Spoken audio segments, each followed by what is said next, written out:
Hello everyone, welcome to अवीरो global finance. तो आज हम सीखने वाले हैं कप एंड हैंडल पैटर्न को, वो भी लाइव चार्ट पे। अब लाइव चार्ट पे इसकी एंट्री कहाँ ले, एग्जिट कहाँ लगा और कौन से केस हो सकते हैं लाइव चार्ट में, चलिए स्क्रीन पे समझते हैं। तो इसमें दो केस हो सकते हैं, जो कि फर्स्ट केस ये है कि ये है हॉरिजॉन्टल ट्रेंड लाइन और ये है कप, ये है हैंडल। कुछ यहाँ पे ब्रेकआउट होगा और यहाँ पे हम एंट्री लेंगे, ये होगा हमारा स्टॉप लॉस या फिर ये भी हमारा स्टॉप लॉस हो सकता है, जो कि मैं आपको आगे एक्सप्लेन करता हूँ।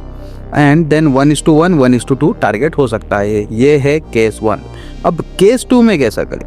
केस 2 में लेट्स से ये एक ट्रेंड लाइन है, क्रॉस ट्रेंड लाइन, ये है कप, ये है हैंडल। यहाँ पे ब्रेक आउट होता है, यहाँ पे हम एंट्री लेते हैं, यहाँ पे स्टॉप लॉस 1:1, 1:2 टारगेट सेट करते हैं। अब इसे रियल चार्ट में कैसे अप्लाई करें? लेट्स से अब ये है chart Netflix 1 day time frame पे। अब यहाँ पे मार्केट एक कप बनाता है और यहाँ पे मार्केट एक हैंडल बनाता है। ये है एक हॉरिजॉन्टल ट्रेंड लाइन। अब यहाँ पे एंट्री कहाँ ले? एक कैंडल है जो कि आप स्क्रीन पे देख सकते हो, यहाँ पे ब्रेकआउट दे रहा है।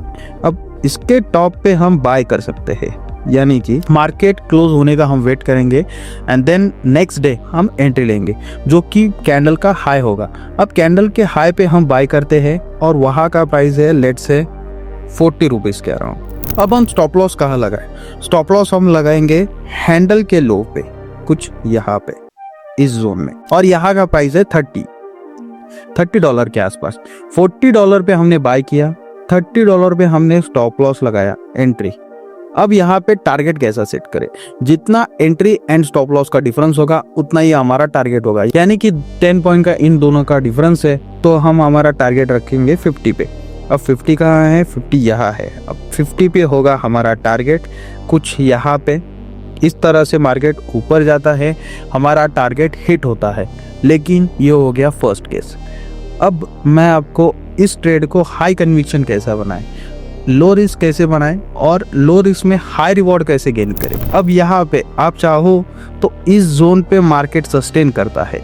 यहाँ पे हमें पता होता है कि एक कप एंड हैंडल एक बुलिश पैटर्न को फॉर्म करता है। जैसे ही यहाँ पे ये ब्रेकआउट होता है, देती है ये कैंडल, इस कैंडल के जोन के लो पे भी हम स्टॉप लॉस अपना प्लेस कर सकते हैं। अब इन दोनों का डिफरेंस तो कम है, लेकिन अगर हम ये इस टारगेट को अचीव करें तो हमारी क्वांटिटी ज़्यादा होगी, क्योंकि जो हमारी क्वांटिटी डिसाइड होती है वो होती है हमारी जो रिस्क है कैपिटल की डिवाइडेड बाय पॉइंट्स, तो हमारी क्वांटिटी आती है। अब इस केस में हमारा जो रिस्क है यानी कि पॉइंट्स, वो बहुत ही कम है। यहाँ पे हमारी क्वांटिटी ज़्यादा आएगी एज कम्पेयर टू दिस, यहाँ पे हमारी क्वांटिटी ज़्यादा आएगी। तो अगर हम यहाँ पे बाय करते हैं, यहाँ पे स्टॉप लॉस लगाते हैं, तो हमें रिवॉर्ड मिलने की जो चांस है, यानी कि in terms of quantity and capital, वो ज़्यादा होगी। ये हो गया कप एंड हैंडल का केस 1। अब केस 2 में जैसा कि मैंने आपको बताया कि एक ट्रेंड लाइन होती है।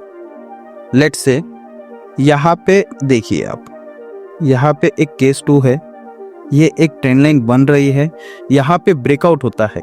ब्रेकआउट होते ही यहाँ पे एक कंफर्मेशन होता है, ये ट्रेंड लाइन को रिटेस्ट करता है और रिटेस्ट करते ही यहाँ पे इस जोन पे हम स्टॉप लॉस लगाते हैं, इस यहाँ पे हम एंट्री लेते हैं एंड देन अगेन यहाँ पे हमारा टारगेट अचीव हो जाता है।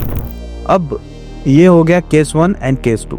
अब मैं आपको एक बात बताता हूँ, मार्केट कभी भी हमें क्लियर चार्ट नहीं बताता, कभी भी हमें एक क्लियर पैटर्न नहीं बताता जो कि हम सीखते हैं। हमें हमेशा याद रखना है कि अलग अलग टाइम फ्रेम पे अलग अलग तरह से मार्केट रिएक्ट करता है।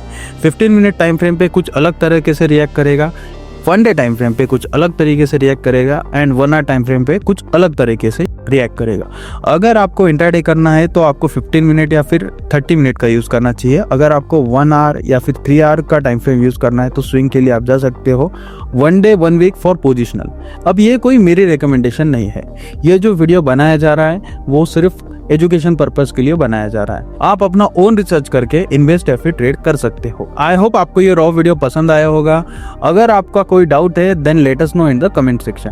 और ऐसे ही रॉ वीडियोस आने वाली है, तो फॉलो एंड सब्सक्राइब अवीरो ग्लोबल फाइनेंस।